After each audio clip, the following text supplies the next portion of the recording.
올해가 2017년이 6.25가 발발한 지 67년째 되는 그런 해입니다. 오늘이 특별히 6월 25일이에요. 딱 정확하게 67년 되고 이제 몇 시간이 지났습니다. 제가 국민학교 다닐 때만 해도 요맘때가 되면은 6.25를 주제로 한 글짓기 대회도 열리고 웅변 대회도 열리고 또 미술 대회도 열리고 포스터전도 열리고 많은 행사가 학교에 늘 있었습니다. 6.25 전쟁을 기념이 아니라 기억하기 위한 그 많은 행사가 열리는데 다 그 취지가 어디 있느냐면은 우리가 설마 하다가 너무나도 비극적인 그런 일들을 겪었는데 이제는 정신 똑바로 차리고 살면서 다시는 그런 어려운 일이 이 땅에 일어나지 않도록 하자. 정신 똑바로 차리고 살자. 그런 것이 시대 정신이었던 것 같아요. 80년대로 넘어오면서는 그런 일을 조금 줄어들기 시작해서 지금은 거의 그런 일이 없는 것 같아요. 예전에는 이 6.25 요맘때가 되면은 드라마도 영화도 전부 6.25 관련된 영화, 드라마, 특집이 만들어지고 그랬는데 지금은 뭐 TV에서도 그런 거 잘 보지 못하고 거의 언급도 안 하고 지나가는 일들이 참 많은 것 같아요. 언급해도 미미하게 지나가는. 우리가 잊으면 안 될 줄로 압니다. 하도 안 하니까 교회에서 제가 해야 될 것 같아요. 하도 안 하니까 여러분 제가 옛날을 추억하면서 제가 국민학교 때, 중학교 때 보았던 것처럼 6.25 주일을 맞이하여서 한번 6.25 때 사진을 몇 장 우리가 보여드리고자 합니다. 6.25 때 주로 이제 종군 기자들이 찍은 사진 같은데 사진 몇 장을 보여드리면서 한번 옛날을 돌아보는 그러한 시간을 잠깐 갖고자 합니다. 6.25 전쟁하면 제일 먼저 떠오르는 사진이 저 사진이죠. 그죠? 한강 철교 부서진 저 사진이 늘 6.25 전쟁하면 제일 먼저 떠오릅니다. 저 철교 위로 사람들이 이제 피난 가는 그런 장면인데 여러분 6월 25일 새벽에 북한군이 남침해 오면서 순식간에 의정부까지 들어오는데 하루 조금 지나서 의정부가 떨어집니다. 그래서 6월 26일 오후에 의정부가 떨어지고 6월 26일 같은 날 오후가 되면은 북한군 비행기가 서울 상공을 날아다니기 시작합니다. 정말 뭐 한순간에 어려움이 닥친 것인데 많은 분들이 이승만 대통령이 전쟁 나자마자 피난 가고 국민들을 버린 것으로 알고 있지만 사실 역사적인 팩트는 어떤 것이냐면 이승만 대통령이 의정부가 떨어진 다음에도 서울을 떠나지 않으려고 뭐 청와대에서 계속 미국으로 전화하고 여기저기 전화하고 고집스럽게 안 떠나려고 했던 것입니다. 그래서 26일 밤에 11시에 당시에 그 미국 대사가 무초라고 하는 대사가 긴급 전문을 보내요. 긴급 전문을 보내서 왜 안 떠나냐? 왜 피난 떠나지 않냐? 지금 상황 파악이 그렇게 안 되십니까? 지금 당장 떠나지 않으면 떠나는 길이 다 막혀버립니다. 포로로 잡히게 되는 일이 발생하니까 지금 당장 떠나십시오. 그것이 26일 밤 11시에 미국 대사가 보낸 긴급 전문인데 그 뒤로도 대통령이 떠나지 아니하고 고집스럽게 나는 여기 있겠다. 그러는 바람에 옆에서 거의 대통령을 정말 끌어당기듯이 해가지고 27일 새벽 3시에 청와대를 떠나서 경무대를 떠나서 새벽 4시에 서울역에서 기차를 타고 남쪽으로 내려가는 그런 일들이 있는 것입니다. 그리고 저 철교가 폭파된 것은 그로부터 하루 조금 안 돼서 28일 그 다음날 새벽인 6월 28일 새벽 2시 반에 폭파가 되는데 저 폭파도 사실은 이승만 대통령이 알고서 있는 일은 아니었어요. 제가 뭐 이승만 대통령 같은 이씨라고 옹호하자고 하는 것이 아니라 아무 상관없어요. 저가 아무 상관없는데 저도 사실 잘못 알고 있었던 부분이 있어가지고 저도 이제 공부하면서 이제 조사하면서 알게 된 내용들을 얘기해 드리는 것입니다. 저 철교 폭파하는 것은 사실은 뭐 대통령이 그런 것까지 결정하진 않아요. 우리는 툭하면 다 대통령이 다 결정하는 줄 아는데 대통령이 이것저것 다 결정하지 않는 것입니다. 저 결정은 형식적으로는 육군 참모총장, 당시 육군 참모총장이었던 최병덕 사령관이 이렇게 그 대장이 결정하는 것으로 되어 있어요. 그러나 지금도 마찬가지입니다. 사실은 지금도 마찬가지지만 중요한 전략적인 그런 결정을 한국군이 스스로 내릴 수 없었어요. 그래서 최병덕 육군 참모총장이 아니라 사실은 최병덕 육군 참모총장의 미국 측 군사 고문이었던 하우스만이라고 하는 대령이 한국군 육군 참모총장에게 이야기해서 저 작전이 수행된 것으로 그렇게 역사적으로 이제 기록이 되어 있는 것입니다. 그래서 이승만 대통령이 철교는 폭파시켜 놓고 자기만 토꼈다 이렇게 오해하고 막 원망하는 분들이 많지만 사실은 역사적인 사실은 그렇지가 않은 것입니다. 이승만 대통령은 정말 끝까지 지키려고 많이 힘을 쓰고 애를 쓰셨다. 어쨌든 간에 제가 뭐 이승만 대통령 옹호하려고 하는 것은 아니라 우리가 저 사진을 보면서 무슨 생각을 해야 되느냐. 여러분 저 끊긴 한강 철교 다리를 넘어가는 사람들 얼마나 다리가 후들거렸겠어요. 그죠? 저는 고소공포증이 있어갖고 저런 거 상상도 못해요. 생각만 해도 막 손에 땀이 납니다. 저분들이 전부 죽을 각오하고 저렇게 넘어간 것입니다. 죽을 각오하고 넘어가다 실제로 떨어져서 죽은 사람도 있었을 것이고 우리가 저 그림 보면서 하나님 다시는 이 땅에 저런 어려운 상황이 발생하지 않도록 지켜주시고 도와주시옵소서. 하나님이 도와주셔서 하나님 백두산이 마르고 닳도록 동해물과 백두산이 마르고 닳도록 늘 이 땅을 평안하게 지켜주시옵소서. 그런 기도를 해야 될 줄은 믿습니다. 그 다음 사진은 똑같은 사진이에요. 좀 해상도가 높은 사진을 확대해서 보여드리는 것인데 그 다음에 보여드리는 사진은 흥남 철수 작전을 갖다가 찍은 것입니다.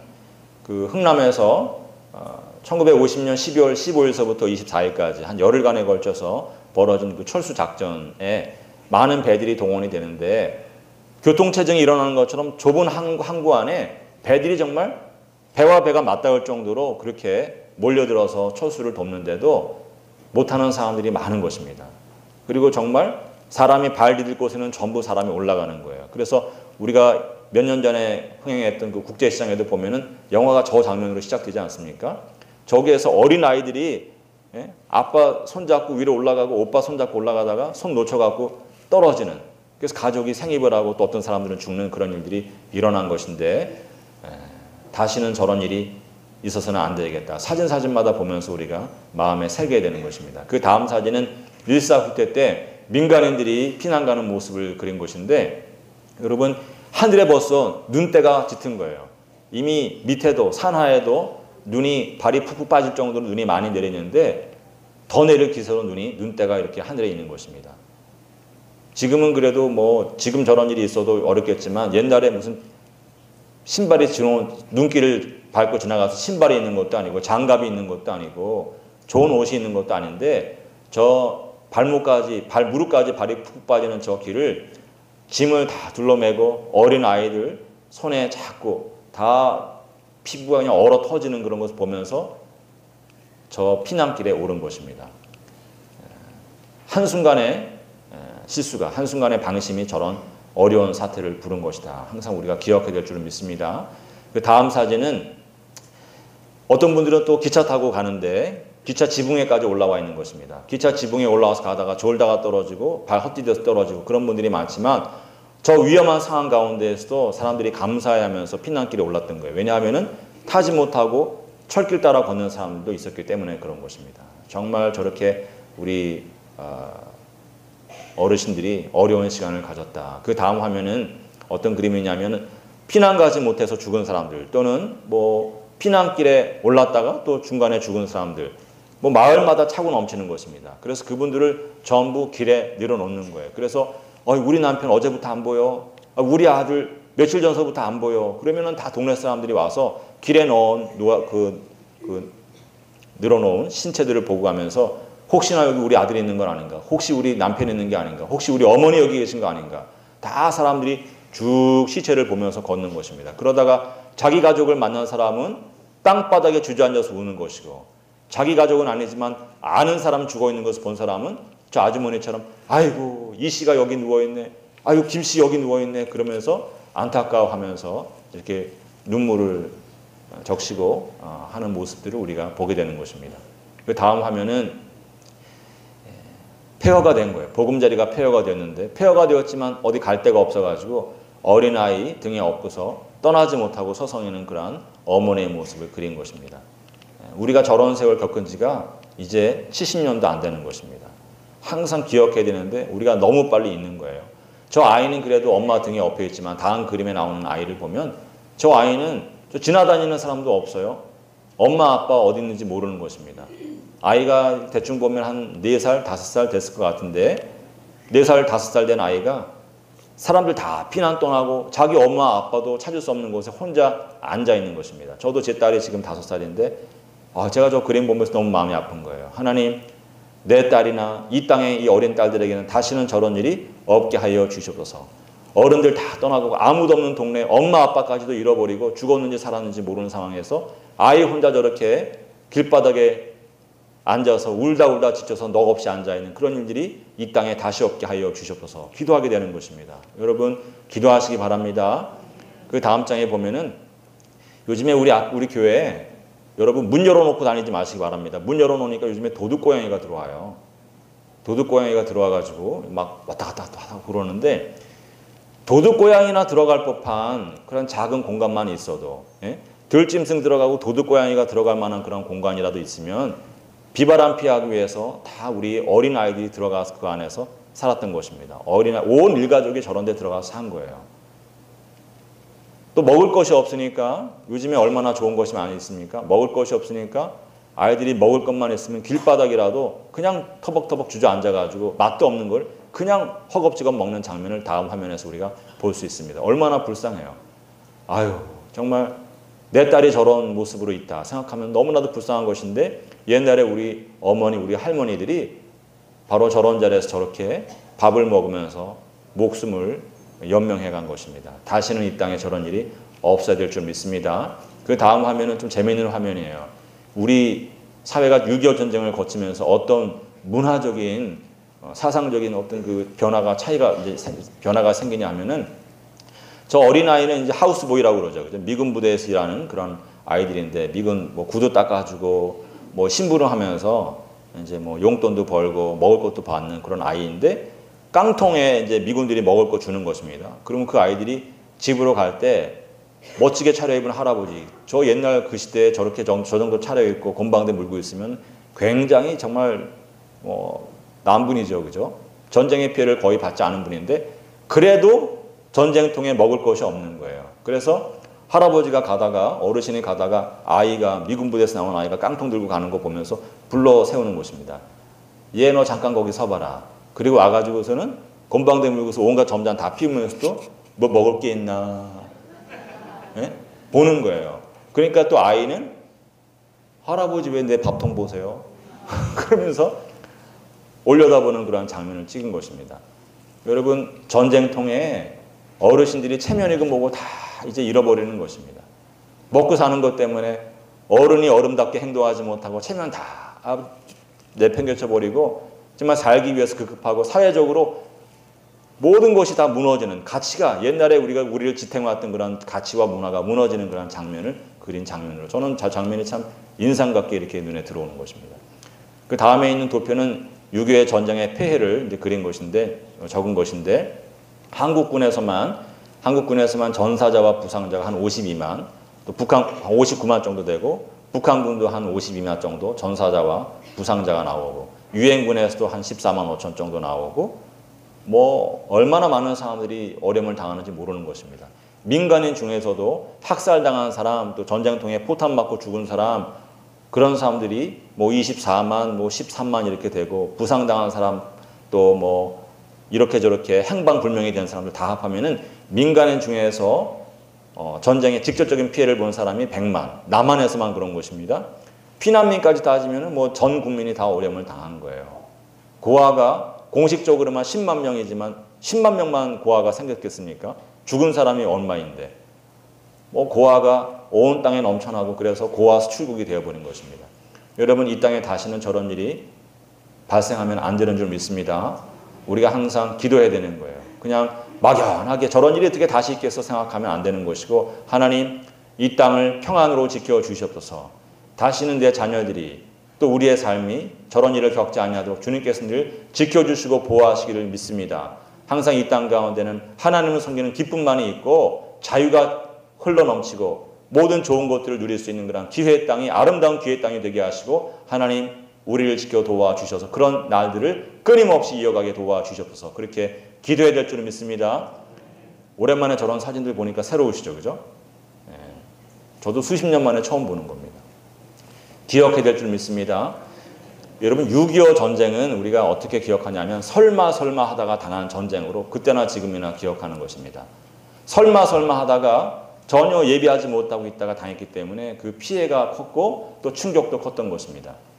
우리가 잊지 말자고 하면서 실제로 67년 동안에 다시 6.25 전쟁이나 비슷한 그런 전쟁이 이 땅 가운데 발생하지는 않았어요.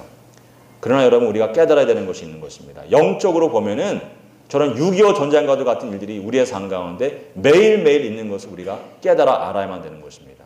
영적으로 보면 우리 마음 가운데 설마 내 삶 가운데 무슨 나쁜 일이 있겠어? 그런 일들은 옆집에나 있는 거지. 그런 일은 옆에 동네에 있는 것이지. 그런 일들은 내 삶에는 일어나지 않아. 그러면서 불행의 그림자가 자기의 삶 가운데는 내리지 않을 것이라고 생각하면서 그런 마음 때문에 하나님 믿는다고 하고 또 교회 다니면서 신앙생활 하면서도 실제로 그 마음 가운데 주님을 온전히 의지하지 아니하는 그런 삶의 모습이 생겨나는 것입니다. 하나님을 의지하지 아니하고 대충대충 살다가 졸지의 한순간에 마귀가 어려움을 가져다 주어서 깜짝 놀라고 온갖 어려움을 다 당하고 슬픔의 눈물, 아픔의 눈물을 흘리는 일들이 우리의 삶 가운데 늘 있는 것입니다. 영적인 6.25 전쟁인 거예요. 설마 하고 방심하고 있다가 당하는 것처럼 설마 하고 대충 살다가 어려움 당하는 일들이 우리의 삶 가운데 늘 있는 것입니다. 여러분, 포성이 들리는 전쟁은 누구나 알 수 있어요. 누구나 알고 두려워 떨고 도망가고 하는 것입니다. 그런데 영적으로 진행되는 이러한 전쟁은 포성이 울리지 않고 드러나는 표식이 없어요. 마귀가 역사하는데도 마귀가 와서 막 어려움을 주고 온갖 해치는 일들을 하는데도 사람들이 그것을 마귀가 하는 짓이라고 생각하지 않기 때문에 인식도 하지 못하고 영적인 전쟁이라고 생각하지 못하고 무방비 상태에서 그러면서 그냥 지나면 일들이 얼마나 많은지 모르는 것입니다.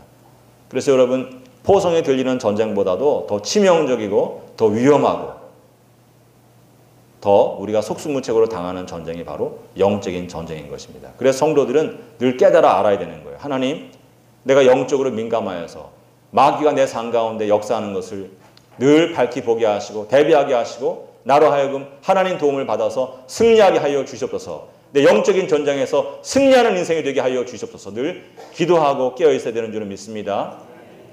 여러분, 유다가 예수님 따라 다니면서 어느 날 나사로의 집에 가는 것입니다. 나사로의 집에 갔는데 나사로의 동생이 예수님께 살려주신 나사로의 집에 갔을 때 예수님 그 나사로의 동생 마리아가 값비싼 향유를 가지고 와서 깨트리고 예수님 발 앞에 붓는 것입니다.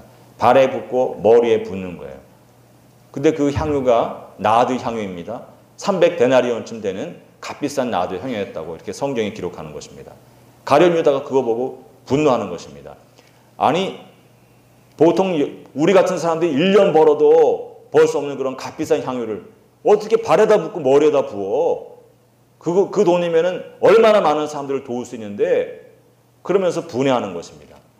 자기가 생각하는 예수님이 정말 자기가 모시는 예수님이 정말 가난한 사람들의 친구이고 이스라엘의 미래를 밝혀줄 그런 메시아라고 하면은 그런 일 허락하면 안 되는데 자기가 이렇게 보니까 예수님이 그 여자 꾸짖는 것이 아니라 오히려 잘했다고 칭찬하시는 거예요.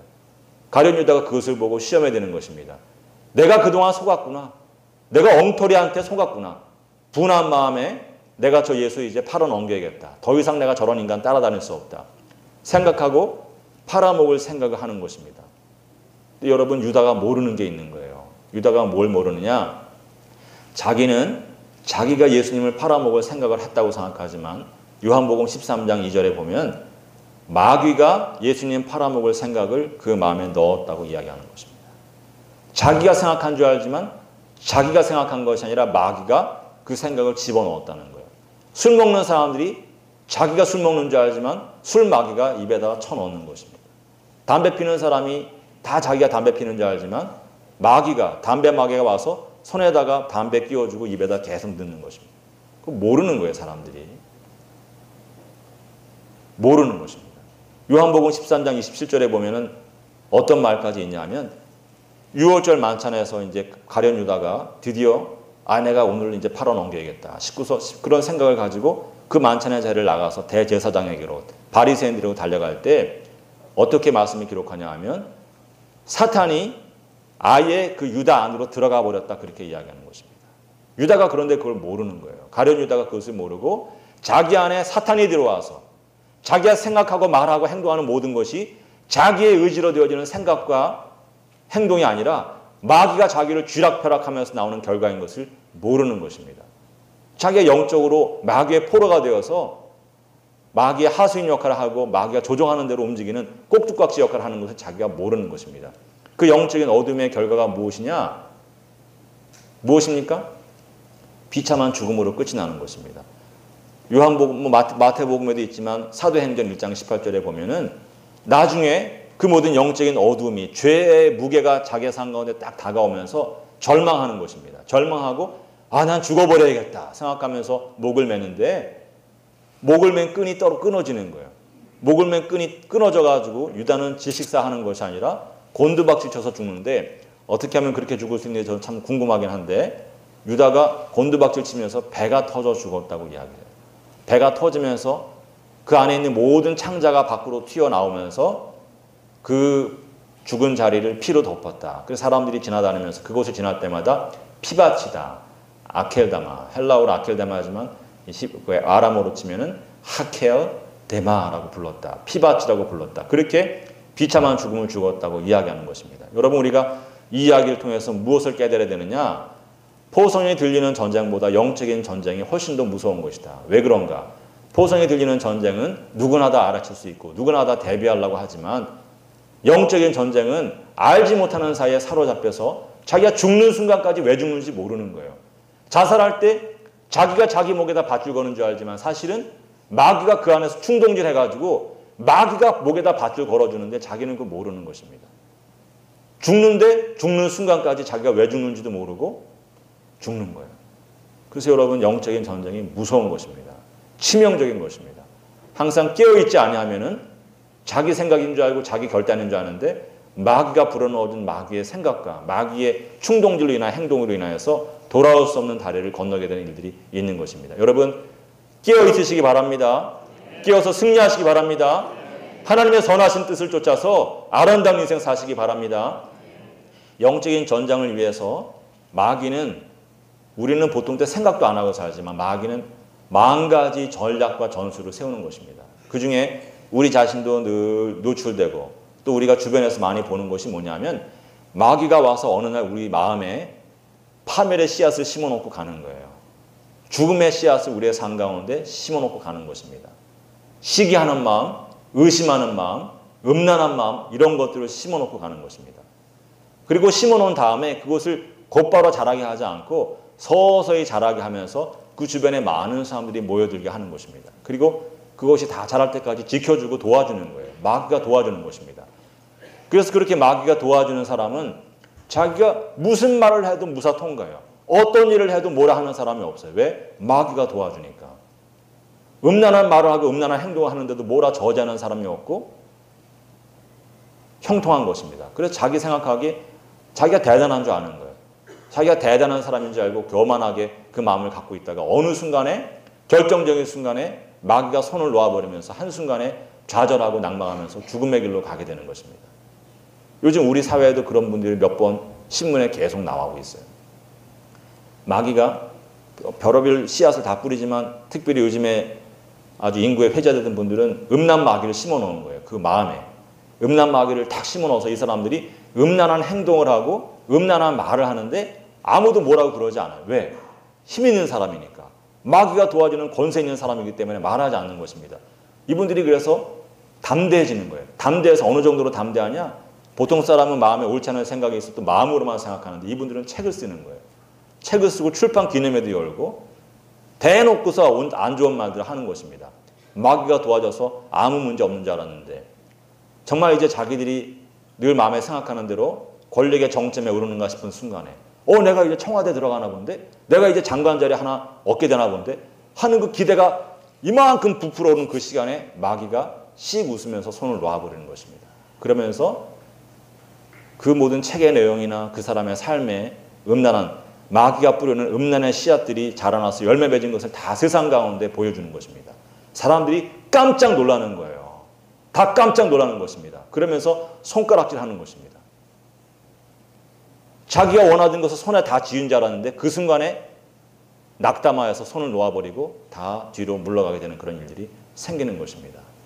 여러분 항상 우리가 깨달아야 알아야 되는 것이 무엇인가? 우리가 타산지석으로 삼아야 돼요. 하나님, 내가 영적으로 깨어있지 아니하여서 이러한 일들의 희생이 되지 않게 하여 주시옵소서. 마귀가 내 삶 가운데 와서 이미 시기의 씨앗을 뿌리고 분노의 씨앗을 뿌리고 음란의 씨앗을 뿌리고 옳지 않은 씨앗들을 여기저기 뿌려놓아서 내가 이미 죽은 것과도 같은 그런 인생길을 걸어갈 수밖에 없는데도 깨닫지 못하여서 기도하지 못하고 하나님께 도움을 구하지 못하여서 넋놓고 있다가 잘 되는 줄 알고 희죽희죽거리고 웃다가 한순간에 눈물을 흘리고 한순간에 창피당하고 한순간에 망하는 그런 인생이 되지 않게 하여 주시옵소서. 하나님, 내 눈을 밝혀 주시옵시고 내 안에 성령 하나님을 보내주셔서 내 안에 더러운 것들이 다 소멸되게 하시고 깨끗한 인생길 걸어가면서 뒤로 가면 갈수록 앞으로 가면 갈수록 잘 되는 그런 인생을 살게 하여 주시옵소서. 그런 기도를 해야 되는 것입니다. 그런 사람이 신령한 지혜가 있는 복받은 사람인 것입니다. 여러분, 영적인 전쟁에 관해 성경이 많은 말을 하는데 에베소서 6장에 보면은 하나님의 전신갑주를 입으라 그런 말을 하면서 진리의 허리띠로 너희 허리를 동이라 그런 이야기를 합니다. 관련된 이야기를 제가 말씀드리는데 여러분, 사람이 길을 갈 때 허리띠를 잘 동여야 되는 거예요. 바지를 잘 동여매야 되는 것입니다. 그렇지 않으면 바지가 흘러내려요. 그리고 대충 묶어놓고 가면은 뛰게 되면은 옷이 전부 양복을 입었든 뭘 입었든 간에 전부 윗옷이 겉으로 나오면서 추레해지는 모습이 나타나는 것입니다. 그래서 사람이 먼 길을 가고 오랜 길을 가고 높은 곳을 오르려고 하면 반드시 허리춤을 잘 이렇게 단속을 잘해야지 되는 것입니다. 그렇지 않으면 망신당하는 것인데 하나님께서 우리에게 왜 진리의 허리띠를 띠라고 하느냐. 그 진리 알레세이아라고 하는 말이 물론 여러 가지 의미가 있지만 문맥을 통해서 보면은 이 알레세이아 진리의 허리띠라고 하는 것은 바른 생각, 바른 행실의 띠를 말하는 것입니다. 성결한, 깨끗한 생각, 좋은 말로 너의 삶을 동여매라. 너의 허리를 동여매라. 그런 이야기를 하는 것입니다. 마음에 옳지 않은 생각을 품고 옳지 않은 것을 말하고 옳지 않은 길로 가다가 마귀가 도와줘서 한때는 잘 갈 수 있을지 모르지만 오래 갈 수 없다. 반드시 망신당하고 주저앉는 그런 일이 생기는 것이다. 그런 이야기를 하나님께서 하시는 것입니다. 여러분, 하나님께서 우리 가운데 말씀을 통해 주시는 깨끗한 삶을 살고 정결한 인생을 사는 그러한 진리의 허리띠를 매는 사람들은 먼 길을 갈 수 있지만 하나님께서 허락하시는 하나님께서 요청하시는 진리의 허리띠가 아니라 마귀가 주는 정욕의 허리띠를 메고 허영의 허리띠를 메고 시기와 질투와 분노로 불타오르는 그런 허리띠를 매는 사람들은 길을 갈 수가 없는 거예요. 가다가 주저앉게 되는 것입니다. 또 그런 사람들은 마치 아주 굉장히 탄력이 있는 그런 고무줄로 허리를 묶어서 앞으로 나아가는 것도 같아서 어느 정도는 갈 수 있어요. 어느 정도는 가지만 탄력이 아주 강한, 탄도가 강한 그런 고무줄로 묶었기 때문에 어느 이상 가게 되면 더 이상 나가지 못하고 제자리 걸음하다가 뒤로 끌려가는 것입니다. 힘있게 나갔던 만큼 더 힘있게 끌려당하면서 넘어지는 것입니다. 후당탕하고 넘어지는 일들이 있는 거예요. 우리 사회에서 우리가 그런 일들 지금 너무나도 많이 보고 있는 것입니다. 여러분, 진리의 허리띠로 바른 행실과 진실된 그런 모습으로 여기서나 저기서나 똑같이 정결한 모습, 깨끗한 모습으로 살아야지만 먼 길을 갈 수 있고 오랜 길을 갈 수 있고 높은 곳에 갈 수 있는 것입니다. 여러분, 마귀에게 속지 마시기 바랍니다.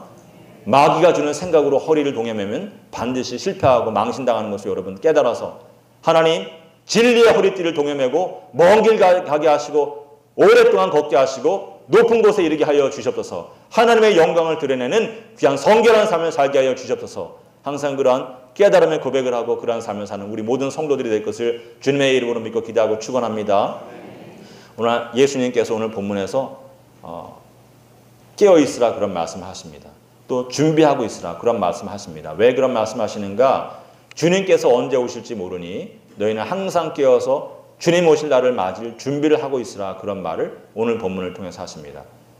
제가 지금까지 드린 말씀은 유교와 관련해서 마귀가 틈타하지 않도록 깨어있으라 그런 말씀을 드렸는데 오늘 말씀에서 주님은 조금은 뉘앙스가 다르게 주님이 언제 오실지 모르니까 깨어있으라. 언제 오실지 모르니까 언제 오시더라도 항상 맞이할 수 있도록 준비하고 있으라 그런 말씀을 하시는 것입니다.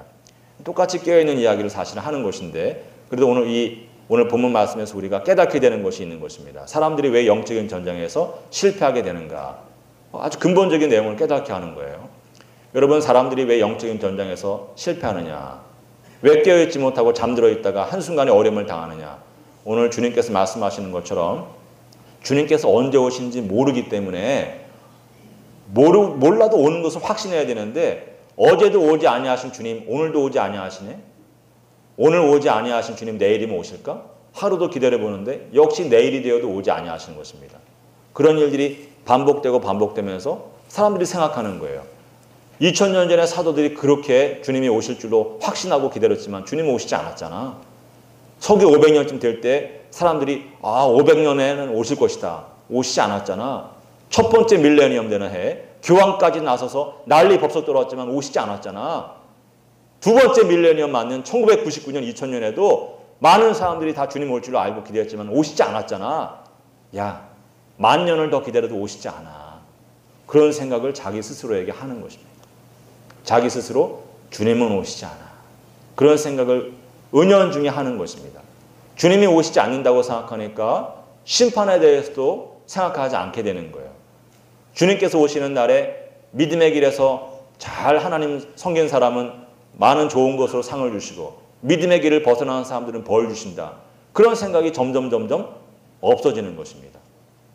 심판에 대한 생각이 없어지니까 상급 주시는 것에 대한 상급이 없어지니까 나중에는 결과적으로 어떤 신앙의 모습이 되냐면 하나님과 상관없이 살아가는 거예요. 하나님 계시지.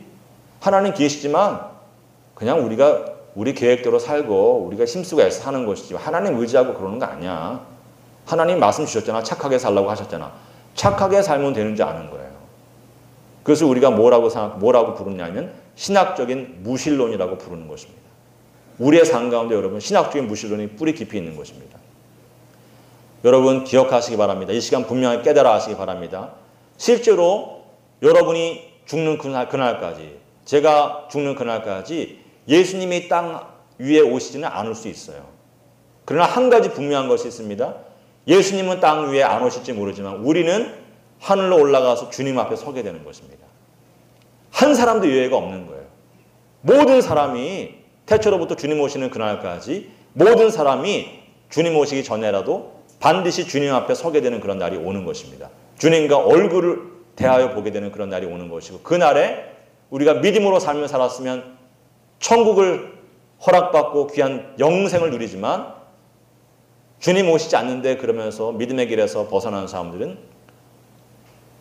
예기치 못한 그런 순간에 너무나도 당황스러운 일들을 경험하고 절망, 자기 평생에 경험해보지 못한 절망의 구렁텅이에 빠지게 되는 것입니다. 여러분, 우리 마음 가운데 항상 내가 언젠가는 주님 뵙게 된다. 그 마음을 꼭 기억하시기 바랍니다. 간직하시기 바랍니다.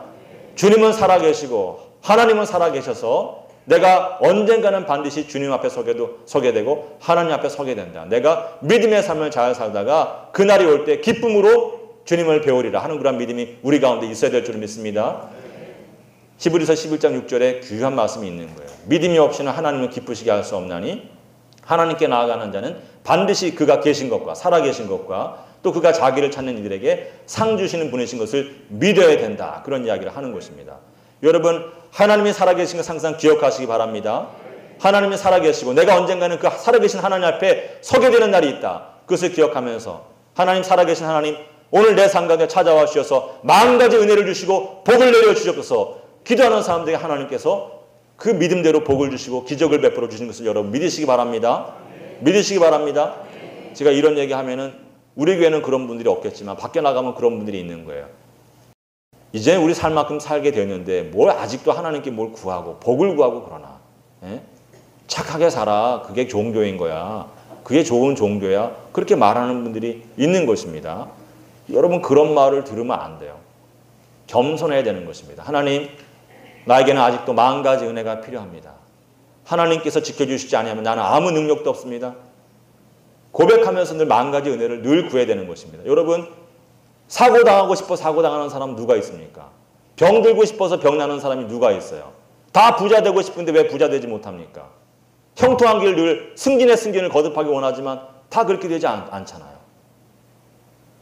우리가 힘쓰고 애써도 할 수 없는 일들이 세상에 얼마나 많은지 모르는 것입니다.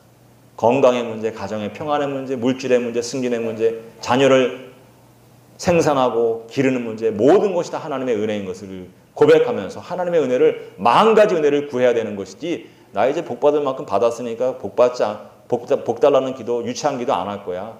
착하게 살고 열심히 살면 하나님이 복 주시는 거야. 그런 생각이 마귀가 집어넣어주는 생각인 것입니다.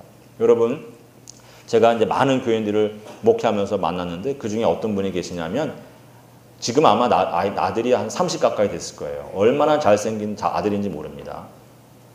이 아들이 그런데 병이 있는 거예요. 정신 지체아입니다. 지체아. 처음부터 그랬냐? 그렇지 않아요. 초등학교 들어갈 때까지만 해도 멀쩡했습니다. 멀쩡한 정도가 아니라 아주 총명했어요. 온 일가 친척들이 다 기대를 했습니다. 큰 기대를 하는 부잣집 아들이었는데 어느 날 이 아들이 눈빛이 흐려지는 것입니다. 눈빛이 흐려지고 초점을 잃어가고 입에서 침을 흘리기 시작하고 허리가 어깨가 늘어지기 시작하는 거예요.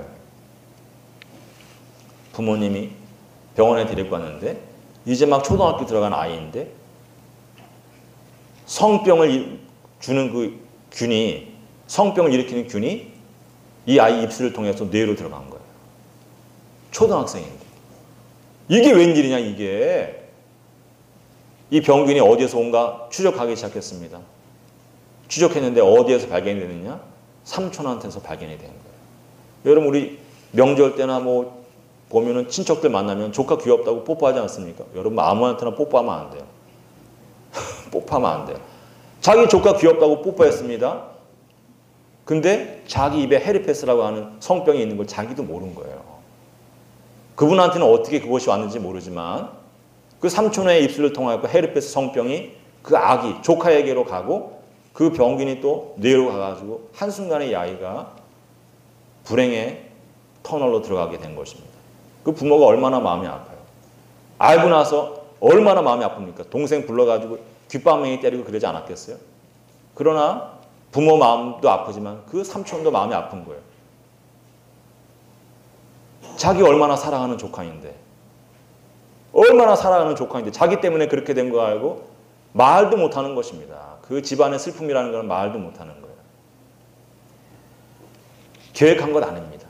알고 한 게 아니에요. 어느 한순간에 그런 불행의 시간이 찾아오는 것입니다. 요즘에 또 우리가 신문에서 많이 보지 않습니까? 제가 이름을 말할 수는 없지만 유명한 치킨 업체가 있는 거예요. 치킨 업체 회장님이 70도 넘으신 것 같은데 이분이 70이 넘으신 분이 젊은 여비서 강제로 성추행하려다가 그 장면이 CCTV로 잡힌 거예요. 인터넷을 통해서 막 퍼졌습니다. 그럼 사람들이 분노하는 것입니다. 아유 그놈의 치킨 이제 안 먹어. 불매운동이 벌어졌는데 여러분 어려움 당한 사람이 누구냐? 회장이 아니에요. 회장이 아니라 가맹점, 수백 수천의 가맹점 주인들이 어려움을 당하는 것입니다. 그분들이 무슨 죄가 있어요? 사실 여러분 여름에 닭 튀기려고 하면 얼마나 힘듭니까?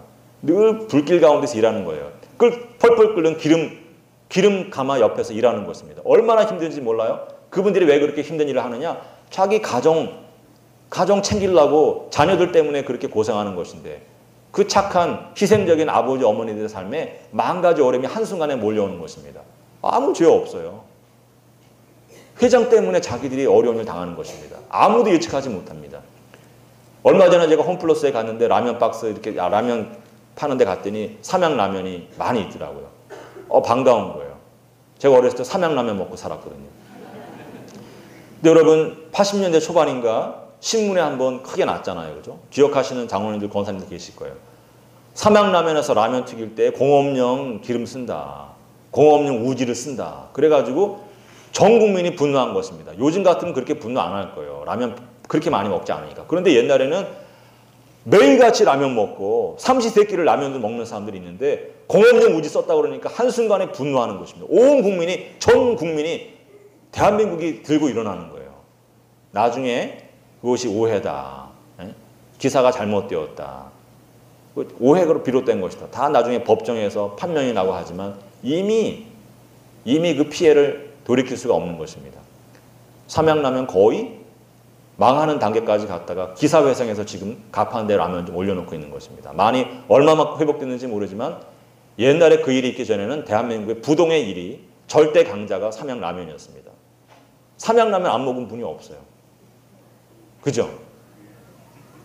여러분 한순간에 어려움이 찾아오는 거예요. 한순간에 어려움이 찾아오는 것입니다. 그 교인의 집에도 자기가 어떻게 막을 수가 없는 거예요. 예측할 수도 없습니다. 그 치킨 대리점 하는 분들 어떻게 그런 일이 있을 것을 예측하겠습니까? 남양유업에도 그런 일이 있었으면 남양유업에도 그런 일이 있어가지고 몇 년 전에 어려운 일이 있었는데 다 전혀 우리가 예측도 할 수 없고 대비도 할 수 없는 그런 어려운 일들이 생겨가지고 한순간에 어려움이 오는 것입니다. 한순간에 IMF 보면서 넘어진 사람들이 얼마나 많습니까? 여러분 사람이 다 자기가 열심히 하고 자기가 성실하게 살면 잘 되는지 알지만 그렇지 않은 거예요. 대비할 수 없고 예측할 수 없고 내 힘으로 할 수 없는 일들이 세상 가운데 도처에 있는 것입니다. 죽어 넘어지게 하는 일들이 도처에 깔려 있는 것입니다. 여러분 인생에게 필요한 것이 무엇입니까? 우리에게 필요한 것이 무엇입니까? 하나님의 은혜인 것입니다. 하나님의 은혜가 우리에게 필요한 것을 여러분 늘 고백하시기 바랍니다. 하나님 나에게 은혜를 베풀어 주시옵소서. 어려운 일을 피해가게 도와주시옵시고 어려운 일 만날 때 나에게 힘을 주시고 새로운 길을 열어주셔서 어려움으로 인해서 오히려 새 길이 열리게 도와주시옵시고 막혔던 길이 홍해바다가 갈라지고 요단강이 갈라지는 그런 경험들을 늘 고백하는 주의 자녀 되게 하여 주시옵소서. 하나님 도와주시옵소서. 살려주시옵소서. 늘 고백해야 되는 것입니다. 하나님 의사가 암이라고 그러지만 난 살아날 줄 믿습니다. 내 아들 살아날 줄 믿습니다. 내 딸 살아날 줄 믿습니다. 내 아들의 길이 막힌 것 같지만 내 아들 주님께서 회복시켜 주실 줄 믿고 기도합니다. 하나님 은혜를 허락하여 주시옵소서. 은혜를 허락하여 주시옵소서. 살려주시옵소서. 그렇게 기도해야지 설마 하면서 넋놓고 살다가 어려운 일 당하면 안 되는 것입니다. 여러분 항상 하나님의 은혜를 구하시기 바랍니다. 늘 하나님의 만사의 범사에 하나님의 은혜를 구하시기 바랍니다. 제가 한 가지 이야기만 더 말씀드리고 끝마치려고 하는데 며칠 전에 제가 저녁에 저희 담비 데리고 당연천을 이제 저녁 산보를 나갔어요. 주로 이제 저녁에 나가는 좀처럼 없는데 저녁에 산보 가는데 얼마 지나지 않았는데 여기서 얼마 가지 않았는데 푸석푸석 요라는 소리가 나는 거예요. 당연천에서 새가 날아가나? 새도 안 보이고 가만히 이렇게 보니까 물에서 뭐가 툭툭툭 튀어 올라오는 거예요. 여기서도 올라오고 저기서도 올라오고 띠처럼 돼가지고 계속 올라오는 겁니다. 그래서 궁금해가지고 딸을 데리고 내려가서 봤습니다. 내려가서 봤더니 요즘에 정말 가뭄이 들었다가 하더니 정말 제가 실감했어요. 가뭄이 얼마나 심한지 제가 실감했는데 여러분 이 당연치 밑바닥이 고르지가 않잖아요. 그죠? 어떤 데는 좀 낮고 어떤 데는 좀 높은 곳입니다. 가뭄이 드니까 물이 위에서 쫙 내려오다가 바닥이 좀 높은 곳에 오니까 물이 거의 너무 얕은 거예요. 그래서 당연천에 여러분 잠수함 다니는 거 아세요? 잠수함? 예? 당연천에 위에서 보면 이만한 잠수함들이 다녀요. 잠수함 같이 생긴 고기들이 다닙니다. 고기들이 위에서부터 이렇게 내려오고 하다가 내려오다가 바닥이 높아진 곳에 딱 걸려버린 거예요. 물이 충분히 깊지 않으니까 오도 가도 못하게 딱 얕은 땅에 갇혀버린 것입니다. 얘들이 오도 가도 못하게 된 물고기들이 물고기 살려! 그러면서 펑펑 뛰는 거예요. 물고기 살려 물고기 살려 그러면서 여러분 집에 가서 한번 해보세요. 옛날에 우리 군에 가서 포복 많이 했는데 한번 손발 묶고서 한번 포복 한번 해보세요. 계속해서 물고기들이 튀는 거예요. 살려고 튀는 것입니다. 살려고 튀면서 고기 지나가야지 살잖아요. 그죠? 가만히 있으면 죽는 것입니다. 제가 그거 보면서 많은 생각을 했습니다. 하나님 물고기도 어려움을 당하면 저렇게 몸부림을 치면서 살 길을 찾아가는데 하나님의 자녀들이 건강의 위기를 만나고 물질의 위기를 만나고 가정의 평안이 위협을 당하고 만 가지 어려움이 있는데도 가만히 있으면 안 되는 줄로 믿습니다. 하나님 내 삶 가운데도 그런 일들이 얼마나 많은데 하나님 이상희 목사도 저 물고기보다 못한 인간이 되게 하지 마시고 펄쩍펄쩍 뛰면서 몸부림치면서 하나님께로 나아가게 하여 주시옵소서. 생명수가 되시는 하나님께로 나아가서 살게 하여 주시옵소서. 회복되게 도와주시옵소서. 몸부림치면서 하나님께 나아가서 은혜의 바다로 항해해 나가는 귀한 인생이 되게 하시고 능력의 인생이 되게 도와주시옵시고 호사나 성전에 들어오는 모든 주의 자녀들에게 그 마음을 허락하여 주시옵소서. 여러분 기도하는 것입니다. 기도해야 되는 것입니다. 위기를 만나고 어려움이 있는데도 넋놓고 있으면 안 되는 거예요. 몸부림쳐야 되는 것입니다. 부르짖어야 되는 것입니다. 물고기도 그 정도는 아는 거예요. 하나님의 은혜의 자녀들은 최소한 그보다는 나아야 되는 줄 믿습니다. 어려움 당하기 전에 기도해야 될 줄 믿습니다. 시편 72편 지난주 수요일날 우리가 보았는데 거기에 어떤 말씀이 있냐면 시편 기자가 이야기하는 것입니다. 하나님 우리가 벤 풀가드 같습니다. 벤 풀가드 같은 우리의 인생 가운데 비를 내려 주시옵소서. 기도하는 것입니다. 여러분 풀을 베어버리면 벤 자리로 햇볕이 내리쬐게 되면 어떻게 되겠습니까? 말라 죽죠. 금방 말라 죽는 것입니다. 벤 풀은 금방 마르게 되어 있고 금방 시들게 되어 있고 죽게 되어 있습니다. 우리 인생이 그와 같다는 것입니다. 하나님, 나는 벤 풀과도 같습니다. 하나님께서 지금 이 시간 당장에 은혜의 담비를 내려주시지 않으면 나는 말라 죽을 수밖에 없는 벤 풀과도 같습니다. 하나님, 내 삶 가운데 은혜의 담비를 보내주시옵소서. 성령 하나님 보내주셔서 치유되게 도와주시옵시고 은혜의 담비를 보내주셔서 다시금 자라나게 하여 주시옵소서. 무성하게 자라나게 하여 주시옵소서. 그런 기도를 해야 될 줄은 믿습니다. 건강의 문제가 되었든 물질의 문제가 되었든 가정의 평안의 문제가 되었든 자녀의 문제가 되었든 연로하신 부모님의 문제가 되었든 그 어떤 문제가 되었든지 간에 문제 만날 때마다 당연치 물고기처럼 몸부림치면서 주님 앞에 나아가고 은혜의 담비를 사모하는 마음으로 주님께 부르짖으면 주님께서 우리를 은혜의 바다로 인도하시고 살려주신 것을 믿으시기 바랍니다. 깨어있으시기 바랍니다. 영적인 전쟁에서 넉넉고 있으면 당하는 것입니다. 오늘 주님께서 우리에게 깨어있으라고 말씀하시고 준비하라 말씀하시는데 하나님께 살아계신 줄을 믿습니다. 살아계신 하나님께서 살아계시기 때문에 우리에게 준비하라고 말씀하셔 주셨사오니 하나님 말씀으로 준비하고 기도로 준비하고 찬송으로 준비하여서 하나님을 우리 삶 가운데 모셔드리게 하시고 성령의 능력으로 일어나게 하여 주시옵소서. 나만 일어나는 것이 아니라 내 자녀도 일어나고 내 가정이 일어나고 남편과 아내가 일어나고 우리 교회가 일어나고 직장이 일어나고 이 땅이 일어나게 하는 일에 쓰임받게 하여 주시옵소서. 펄쩍펄쩍 뛰는 믿음으로 주님 앞에 간구하여서 많은 믿음의 간증을 가지고 살아가는 우리 모든 성도들이 되실 것을 주님의 이름으로 믿고 기도하고 축원합니다.